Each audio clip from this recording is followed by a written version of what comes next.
Hello everyone, welcome to all in next class. Dear student, chapter number 7 Simple Machines was going on, and in this chapter now we will study the next topic ways, wheel and axle, pulley and screw. तो first हमारा जो topic है वो है veg के पहले बाकी जो सारे टॉपिक्स होते हैं हमने इंक्लाइंड प्लेन के बारे में पढ़ा है और लीवर के कितने क्लासेस होते हैं ये हमने कंप्लीट कर लिया है। लीवर क्या होता है इसे भी कंप्लीट कर लिया है और सिंपल मशीन्स क्या होते हैं इन सभी टॉपिक्स को हमने क्लियर कर लिया है। और आज यहाँ पे हम लोग का जो नेक्स्ट टॉपिक है वो है wedge. So let's start. The wedge works on the principle of an inclined plane. Wedge क्या होता है? वेज जो है हमारा इंक्लाइंड प्लेन जो होता है उसी प्रिंसिपल पे वर्क करता है। ठीक है, मतलब इंक्लाइंड प्लेन के बारे में आप लोगों ने पढ़ा था। इंक्लाइंड प्लेन क्या होता है? अगर कोई ये जो लाइन है आपकी इसे हम इंक्लाइंड नहीं बोलते हैं। अगर ये लाइन अगर ऐसे झुक जाएगी तो इसे हम क्या बोलेंगे? इंक्लाइंड प्लेन बोलते हैं। ठीक है, तो इसी प्रिंसिपल पे ये वर्क करता है। कैसे? सपोज दैट ये एक वुड प्लांक है, ठीक है, और एक वुड प्लांक हमने और ऐसे ले लिया, ठीक है, और इसके बीच में हमने जो जगह खाली बची इसे हमने ऐसे भर दिया। तो अब ये वाला जो हमारा शेप आ रहा है इसे हम क्या बोलेंगे? वेज बोलेंगे। फिर से समझिए, हमारे पास सपोज दैट एक वुड प्लांक है। एक वुड प्लांक को हमने ऐसे लिया और एक वुड प्लांक को हमने ऐसे लिया यहाँ पर, ठीक, और ये बीच के स्पेस को हमने ऐसे भर दिया, ठीक, और यहाँ पर हमने जो है यहाँ पर एक होल बनाया है ऐसे, और इसमें हमने ये एक रॉड लगा दिया, ठीक, ये हमने एक रॉड लगा दिया है। तो ये हमारा क्या बन गया? एक्सल। क्या बन गया? ये एक्स बन गया। सॉरी, एक्स मतलब होता है कुल्हाड़ी। कुल्हाड़ी बन गया। तो इसमें आप देखो कि कुल्हाड़ी में जो है एक वेज एक इंक्लाइंड प्लेन इधर से लगा और एक इंक्लाइंड प्लेन इधर से लगा, यानी कि इसमें दो इंक्लाइंड प्लेन जुड़े हुए हैं। तो इसलिए हम कहते हैं कि जो वेज हमारा होता है वो वेज हमारा इंक्लाइंड प्लेन की प्रिंसिपल पे ही वर्क करता है। ठीक है, जैसे कि वेज का एक एग्जांपल होता है एक्स। एक्स मीन्स होता है कुल्हाड़ी। अब कुल्हाड़ी कैसी होती है? कुल्हाड़ी का जो शेप होता है वो ऐसे होता है, ठीक है, नीचे आके वो शार्प हो जाती है। एक्चुअली होता क्या है, इसमें दो इंक्लाइंड प्लेन जुड़े होते हैं, एक ऐसे और एक ऐसे, ठीक है, इसीलिए हम इसे बोलते हैं कि ये जो है इंक्लाइंड प्लेन के प्रिंसिपल पे वर्क करता है। ठीक है, okay. The wedge has two inclined और स्लोपिंग सरफेस ज्वाइन टुगेदर। मैंने अभी बताया कि इसमें दो इंक्लाइंड प्लेन होते हैं या स्लोपिंग सरफेस होते हैं, ठीक है। An axe is a kind of wedge. इसका सबसे अच्छा एग्जांपल है आपका एक्स मतलब कुल्हाड़ी। When the wedge is pushed into a gap, जब हम किसी वेज को किसी गैप में पुश करते हैं, the load is forced on its sloping sides। Force जैसे सपोज दैट ये एक लकड़ी है, लकड़ी का टुकड़ा है, ठीक है, और यहाँ पे हल्का सा गैप है, ठीक है, और हमने इस कुल्हाड़ी से यहाँ पे इस एक्स से यहाँ पे हमने इसको फोर्स अप्लाई किया, ठीक, ये हमने ऐसे फोर्स अप्लाई किया तो क्या होगा? जब ये शार्प जो हमारा पॉइंट है जब इस गैप के अंदर जाएगा तो फोर्स हमारा जो है किधर लगेगा? इस यहाँ और यहाँ से फोर्स लगेगा और इधर लगेगा। ये जो है इधर अब फोर्स अप्लाई करेगा, ये इधर फोर्स अप्लाई करेगा, तो क्या होगा? ये जो हमारा लकड़ी का पीस है ये दो पार्ट में डिवाइड हो जाएगा, अलग हो जाएगा, ठीक है। तो this make it easier to force things apart. Apart का मतलब होता है अलग करना। तो इस तरह से ये ऐसा फोर्स अप्लाई करेगा जिससे वो दोनों चीज़ें, वो जो कोई एक चीज़ है वो दो अलग अलग पार्ट में डिवाइड हो जाएगी। इसका सबसे बेटर एग्जांपल है नाइफ, रेजर और नाइफ। ये दो बहुत ही अच्छे एग्जांपल हैं आपके वेज के, ठीक है। सपोज दैट, फिर समझो कोई ये पोटैटो का पीस है, आलू का टुकड़ा है ये, ठीक है, ये आपकी एक आलू है और आपके पास है एक चाकू, ठीक, ये चाकू है। अब चाकू में भी क्या होता है, दो चाकू आगे से जो है आप देखोगे कि आगे से जाके ये चाकू जो है शार्प हो जाता है, आगे पॉइंटेड हो जाता है ऐसे, तो ये वाला जो है एरिया आपका पॉइंटेड होता है। जब हम इससे फोर्स अप्लाई करेंगे यहाँ पर, ऐसे फोर्स अप्लाई करेंगे तो क्या होगा, ये पोटैटो जो है आपका दो पार्ट में अलग अलग डिवाइड हो जाता है, ठीक है। तो ऐसा क्यों होता है, जो इसके इंक्लाइंड प्लेन होते हैं वो फोर्स अप्लाई करते हैं, किधर, एक इस साइड में फोर्स अप्लाई करेगा और एक इस साइड में फोर्स अप्लाई करेगा, ठीक है। अब आते हैं व्हील एंड एक्सल पे। The wheel and axle is a simple machine with a wheel attached to an axle. Wheel और एक्सल में क्या होता है, एक बड़ी सी व्हील होती है, जिसे आप इस फिगर को ध्यान से देखो, ये एक बड़ी सी व्हील है और एक इसमें ये जो रॉड लगा हुआ है इसे हम क्या बोलते हैं, एक्सल बोलते हैं, ठीक है, क्या बोलते हैं, इसे एक्सल बोलते हैं, ठीक है। ये इस तरह से बनाने का रीज़न क्या होता है वो भी मैं आपको भी समझा रहा हूँ। The distance around the wheel is greater than the distance around the axle. अब इसमें एक चीज़ आप देखोगे, इस मशीन को बस ध्यान से देखो, इस व्हील और एक्सल को ध्यान से देखो, तो आपको क्या समझ में आ रहा है। आपको ये समझ में आ रहा होगा कि ये जो व्हील है ना, ये व्हील का जो डिस्टेंस होता है, ये जो डिस्टेंस होता है, ये देखो, ये व्हील जो है सर्कल शेप में है और ये एक्सल भी सर्कल शेप में है, लेकिन जो आप एक्सल देखोगे वो उसका सर्कल जो है, ये वाला सर्कल इसके सर्कल से छोटा है। देखो ये रॉड है, ये एक्सल है, यहाँ पे देखो इसका एक्सल का सर्कल यहाँ पे बन रहा है, फिर से देखो, ये देखो, ये जो एक्सल है इसका सर्कल देखो कितना छोटा सा बन रहा है, यहाँ पे बन रहा है, और ये जो व्हील है इसका सर्कल आप देखो इतना बड़ा बन रहा है। तो व्हील का जो सर्कल है, व्हील का जो, इसको सर्कमफ्रेंस बोलते हैं, तो व्हील का जो सर्कल है वो एक्सल के सर्कल से बड़ा है ना, ठीक है, यानी कि व्हील की चौड़ाई ज़्यादा है और एक्सल की चौड़ाई कम रखी गई है। ऐसा क्यों है, इसमें भी कहीं ना कहीं साइंस है, कहीं ना कहीं इसमें कुछ उसका कुछ इम्पोर्टेंस है। क्या इम्पोर्टेंस है, देखो अभी समझ में आ रहा है। Less force is needed to turn the wheel than turn the axle. अब इससे क्या होगा, व्हील जो आपका ये जो व्हील है, ठीक है, अब बताओ, अगर थोड़ा सा इसमें समझना पड़ेगा, ये एक्सल का जो है व्हील छोटा है और इसका व्हील बड़ा है, इससे फ़ायदा क्या होगा, देखिए इससे ये फ़ायदा होगा आपको कि अगर आप इस व्हील को, इस एक्सल को पकड़ करके अगर आप घुमाओगे तो आपको फोर्स जो है ज़्यादा लगेगा, फोर्स आपका जो है क्या लगेगा, ज़्यादा फोर्स लगेगा आपको। लेकिन अगर आप इस व्हील को पकड़ करके ऐसे घुमाओगे तो इसमें आपको कम फोर्स लगेगा।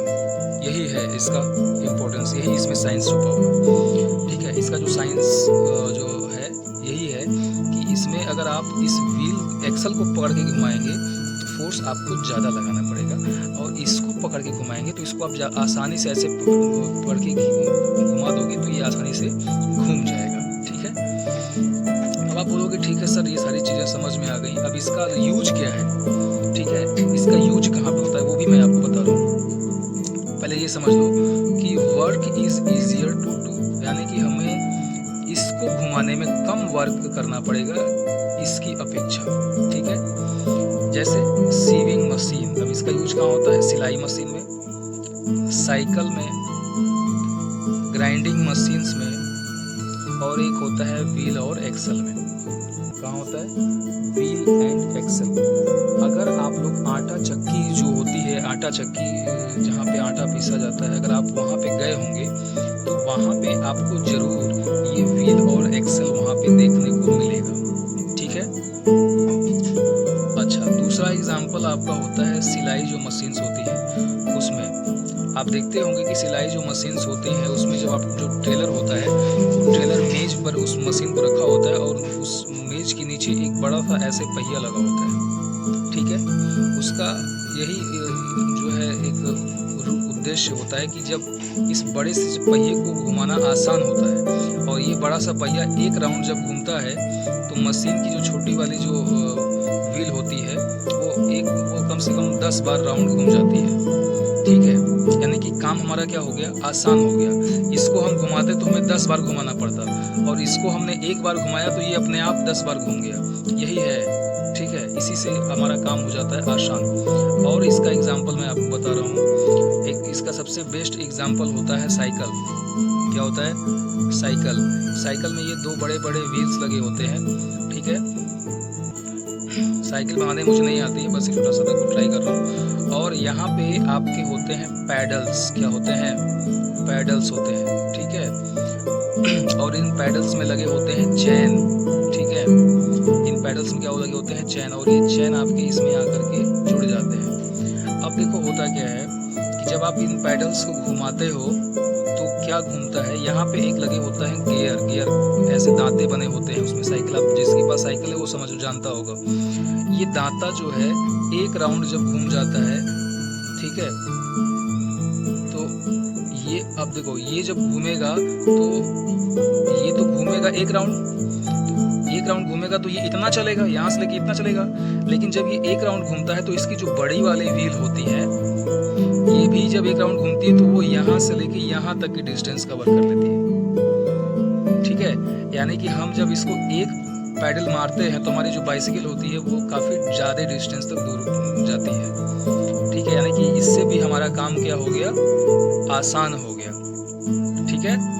और ये देखो, ये वाला जो दांता होता है बड़ा होता है, यहाँ पे गियर होता है, एक गियर यहाँ पे होता है, ये वाला गियर बड़ा होता है, ये वाला गियर छोटा होता है। जब हम इसको एक पैडल मारते हैं, ये एक राउंड घूमता है तो ये हमारा 4 से 5 राउंड घूम जाता है, ठीक है ना। तो हमारा काम आसान हो गया। हमने इसको एक बार घुमाया, ये एक बार में जो घुमाया तो ये 4-5 बार घूम गया एक बार में, ठीक है। अब जब ये बड़ी वाली व्हील 4-5 बार घूमेगी तो साइकिल हमारी जो है काफ़ी दूर तक जाती है। तो यही सब जो है रूल्स, यही सब प्रिंसिपल होते हैं, इन्हीं सब का यूज करके हम अपने काम को आसान करते हैं और इसी के प्रिंसिपल पे हमारा जो है साइकिल बना होता है। A wheel with teeth is called gear. Gear क्या होता है, ऐसे व्हील है। अब इसी व्हील में ऐसे हमने जो है टीथ बना दिए ऐसे, ये कहीं देखे हो आप, साइकिल में देखे होगे। इसी को क्या बोलते हैं हम लोग, गियर बोलते हैं। अब देखो, teeth are made to fit together. Teeth जो बने होते हैं वो इसलिए बने होते हैं ताकि उसमें हम किसी चीज को आसानी से फिट कर सके। When one gear turns, it turns another gear also.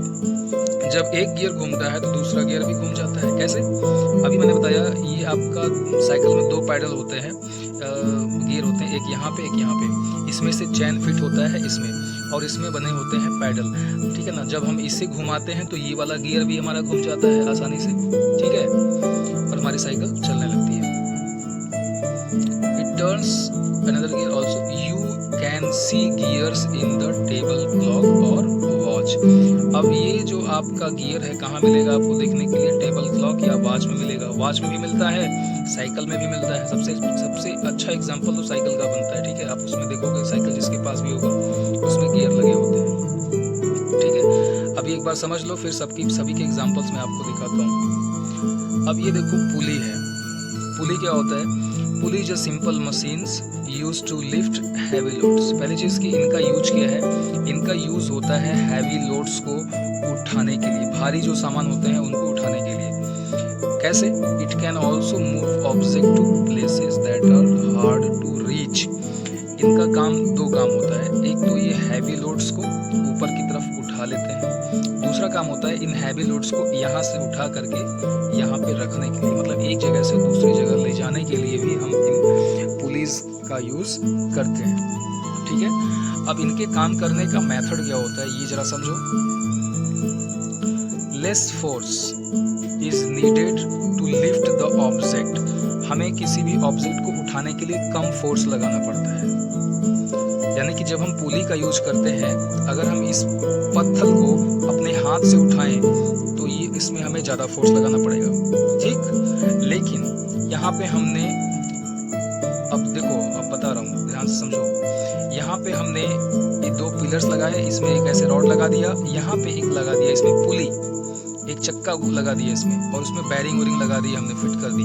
अब इसे हमने रस्सी से बांधा, ठीक, और इस पुली पर से जो है रस्सी को उस तरफ झुला दिया। अब इस रस्सी को अगर हम जब खींचेंगे तो क्या होगा, इसको उठाने में हमें कम फोर्स लगाना पड़ेगा और ये आसानी से उठ जाएगा, ठीक है। तो यही है, हमें कम फोर्स लगाना पड़ता है किसी भी ऑब्जेक्ट को उठाने के लिए। इन अ पुली an effort can applied in one direction and load can be moved in another direction। अब इसका भी मतलब समझो, ये क्या कहना चाह रहा है। ये कह रहा है कि in a pulley an effort can be applied in one direction and a load can be moved in another direction। इसका मतलब क्या होता है कि जब इस पुली में क्या होता है कि हम एफर्ट तो किसी और डायरेक्शन में लगाते हैं। जैसे देखो, ये पुली है, इसमें एफर्ट हम खींचेंगे किधर, हम खींचेंगे नीचे की तरफ ना, तो हमारा फोर्स किधर लगा, इस डायरेक्शन में, नीचे की तरफ। लेकिन जब हम खींचते हैं नीचे की तरफ तो हमारा लोड किधर आता है, ऊपर की तरफ लोड जाता है, ठीक है ना। हम खींचते तो दूसरी तरफ है, हम फोर्स दूसरी तरफ लगा रहे हैं, एफर्ट हम दूसरी तरफ लगा रहे हैं, लेकिन हमारा जो फोर्स लगता है, ऑब्जेक्ट लोड होता है, वो दूसरी डायरेक्शन में जाता है, ठीक है। यानी कि इसमें जो लोड होगा वो एफर्ट के हमेशा क्या होगा, अपोजिट होगा। ये बहुत बड़ा पॉइंट है, इसको नोट करना पड़ेगा कि पुली में क्या होगा, पुली में जो हमारा लोड है वो लोड क्या होगा, अपोजिट होगा किसके, एफर्ट के। लोड हमेशा अपोजिट होगा किसके, एफर्ट के। यानी कि L opposite, L is opposite to E for effort और L for load, ठीक है। ये समझ में आ गया। अगर आपसे क्वेश्चन पूछ दिया जाए कि बताओ कि L अपोजिट होता है एफर्ट के किस मशीन में, किस जो है मशीन में हमारा जो लोड होता है वो एफर्ट के अपोजिट होता है, तो हमारा आंसर क्या होगा, पुली, ओके। अब इसके पुली के एग्जाम्पल में है कौन कौन से आएंगे, पुली के एग्जाम्पल में आपके आएंगे flag pole, clothes line and curtain string. ये सभी जो है आपके पुली के एग्जाम्पल हैं, ठीक, ओके। नेक्स्ट हमारा जो टॉपिक है वो क्या है, स्क्रू। स्क्रू में हमारा जो नेक्स्ट टॉपिक है, स्क्रू क्या होता है। A screw looks like a nails with grooves cut in it. Actually जो स्क्रू होता है वो नेल्स की तरह दिखता है। अब ये नेल्स क्या होता है, नेल्स का मतलब होता है कीलें, कीलें जान रहे हो, काटी। स्क्रू जो है कील की तरह होता है, नेल की तरह होता है, लेकिन इसमें होते क्या है, इसमें ग्रूव्स होते हैं। ग्रूव्स क्या होते हैं, ये स्क्रू है, इस स्क्रू को देखोगे ध्यान से तो इसमें दांते निकले हुए हैं, इसी को ग्रूव्स बोलते हैं। It has winding edge, winding मतलब घुमावदार एज होते हैं, एज मतलब किनारे होते हैं, जिसे हम थ्रेड बोलते हैं। क्या बोलते हैं, थ्रेड बोलते हैं। It takes less force to insert a screw in wood than a nail. अब इन एज का इम्पोर्टेंस क्या होता है, इन एज का इम्पोर्टेंस ये होता है कि इन एज की वजह से इसको हम किसी भी वुड या लकड़ी के अंदर रख करके घुमाते जाते हैं और ये आसानी से लकड़ी या वुड के अंदर आसानी से चला जाता है, इसको पीटना नहीं पड़ता है। Therefore, screw increase force। इन एज की वजह से क्या होता है कि ये जो है स्क्रू का फोर्स जो है बढ़ा देता है। द थ्रेड, और दूसरा फायदा ये है कि जो थ्रेड निकले होते हैं, जो उसमें एजेस निकले होते हैं, वो जब लकड़ी के अंदर जाते हैं तो उसको एकदम आसानी से पकड़ लेते हैं, लकड़ी को बहुत ही जो है इस फर्मली मतलब मजबूती के साथ उसको पकड़ लेते हैं। उतनी मजबूती से शायद वो नेल्स जो होते हैं ना वो भी नहीं पकड़ पाते हैं। A screw is actually an inclined plane. अब ये स्क्रू होता क्या है, एक्चुअली ये इंक्लाइंड प्लेन होता है वाउंड अराउंड अ रॉड, और ये इंक्लाइंड प्लेन ऐसा होता है कि वो एक रॉड के चारों तरफ ऐसे लपेट दिया जाता है। ठीक है, सपोज दैट देखो यहाँ पे एग्जांपल, ये एक रॉड है और इस रॉड में ये वेज है, इस वेज को जब हमने लपेट दिया, ठीक है, तो वो क्या बन गया, स्क्रू बन गया। यही है इसका प्रिंसिपल। ये भी इंक्लाइंड प्लेन के प्रिंसिपल पे ही वर्क करता है, लेकिन इसका जो इंक्लाइंड प्लेन होता है वो, सपोज दैट एक रॉड है, उस रॉड के चारों तरफ आपने इंक्लाइंड प्लेन को राउंड राउंड ऐसे लपेट दिया, तो ये हमारा क्या बन गया, स्क्रू बन गया। अब इसका यूज कहाँ होता है हमारे लाइफ में, इसका यूज होता है स्क्रू जैक। स्क्रू जैक क्या होता है, स्क्रू जैक एक टूल होता है जिसकी हेल्प से हम बड़े बड़े मशीनों को उठा सकते हैं। ठीक है, किसी गाड़ी को उठाना आपके हाथों में नहीं होता, लेकिन अगर आप स्क्रू जैक का यूज करेंगे तो उस गाड़ी को आसानी से उठा देते हैं। ठीक है, ये इस तरह का एक टूल होता है। ठीक है, अब मैं आपको दिखा दे रहा हूँ बना के। यहाँ पे एक छोटे छोटे होल्स होते हैं, इन होल्स में इसको रॉड ऐसे डालते हैं और इसको ऐसे घुमा देते हैं। जब घुमाते जाते हैं तो इसमें से एक अलग से जो है एक रॉड की तरह होता है, वो ऊपर आता जाता है। जैसे जैसे इसको घुमाते जाएंगे ये ऊपर आता जाता है, और यही अगर हम कुछ किसी सपोर्ट के माध्यम से अगर हम कोई वजनी चीज़ है तो उसको हम ऊपर उठा सकते हैं। ठीक है, ये होता है हमारे स्क्रू जैक का यूज। और क्या यूज होता है, work on the principle of screw. ये हमारे इस प्रिंसिपल के, ठीक है, हमारा जो स्क्रू जैक होता है वो स्क्रू के प्रिंसिपल पे वर्क करता है, ये ठीक है। रिवॉल्विंग स्टूल एंड चेयर्स, एक घूमने वाली चेयर्स होती हैं, आप देखे होंगे वो चेयर्स घूमने वाली होती हैं, उसको मैं भी आपको दिखा रहा हूँ। वो भी जो है इसी के प्रिंसिपल पे वर्क करती है, स्क्रू के प्रिंसिपल पे। Base of most light bulb जो होते हैं ना, बल्ब के जो बेस होते हैं, ये क्या होता है सर, बेस। एक्चुअली जो बल्ब होता है वो बल्ब को हम बेस में लगाते हैं। जैसे ये आपका स्विच बोर्ड है, उसमें बेस लगे होते हैं ऐसे, उसी बेसिस में आप उस बल्ब को क्या करते हो, घुमा करके फिट कर देते हो, वो मैं भी दिखा रहा हूँ। ठीक है, वो सभी जो है आपके स्क्रू के प्रिंसिपल पे वर्क करते हैं। अब आइए कुछ एग्जांपल देख लेते हैं। पहला तो ये एग्जांपल देखो आप, ये आपका है रिवॉल्विंग चेयर है। ये किसके प्रिंसिपल पे वर्क करती है, ये वर्क करती है स्क्रू के प्रिंसिपल पे। इसके अंदर क्या होता है, स्क्रू लगे होते हैं, और इसको जैसे जैसे हम घुमाते जाते हैं ये नीचे आ जाएगी, या फिर इसको घुमा करके हम इसको ऊपर उठा सकते हैं। ठीक है, और ये है देखो आपका बेस ऑफ बल्ब। ये क्या है, बेस ऑफ बल्ब। ये देखो अंदर जो है आपके सब लगे हुए हैं ना एजेस, इसमें आप किसी भी बल्ब को आसानी से फिट कर सकते हैं। ठीक है, और मैं आपको कुछ एग्जांपल दिखाऊं। ये है व्हील और एक्सल। ठीक है, ये है व्हील और ये है आपका किसका, ये है आपका एक्सल। ठीक है, ये एग्जांपल देखो, एग्जांपल व्हील और एक्सल के एग्जांपल हैं ये। ठीक है, ये देखिए गियर है आपके, ये क्लॉक है, और ये आपका जो है क्लॉक है। क्लॉक में भी देखो कि बहुत सारे गियर्स लगे हुए हैं, और ये आपका जो है आप जान रहे हो क्या है। ठीक है, और ये आपका साइकिल है। ठीक है, तो ये सभी क्या है आपके व्हील और एक्सल के एग्जांपल है। ठीक है ना, इसमें भी देखो एक्सल लगे होते हैं, नीचे जो है ऐसे एक्सल लगे होते हैं। इस एक्सल को मशीन की सहायता से घुमाया जाता है। ये एक्सल तो जो है आपका जैसे जब हम एक्सल को घुमाते हैं तो उसी के साथ ये भी घूमता है। ठीक है ना, ओके। ये है देखिए आपके व्हील और एक्सल के एग्जांपल। ये देखो अंदर नीचे इसमें ये एक्सल लगा हुआ है। ठीक है, और ये आपका क्या है, ये व्हील है। ये एक्सल एक बार घूमेगा, ठीक है, या 10 बार घूमेगा तो ये जो है उतने में एक ही बार में ये कंप्लीट कर देगा। ठीक है, और ये है आपके स्क्रू के एग्जांपल।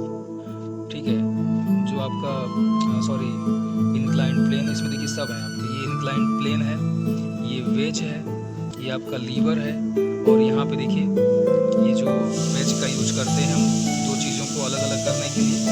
ठीक है, ये इंक्लाइंड प्लेन का यूज देखो आप है आपका एग्जाम्पल, ये व्हील और एक्सल का है। ठीक है, ये सभी आपके सिंपल मशीन्स के जो है छोटे छोटे आपके एग्जाम्पल्स हैं। ये आपका पुली है, ये पुली का एग्जाम्पल देखो, इसमें ये क्रेन लगी होती है, क्रेन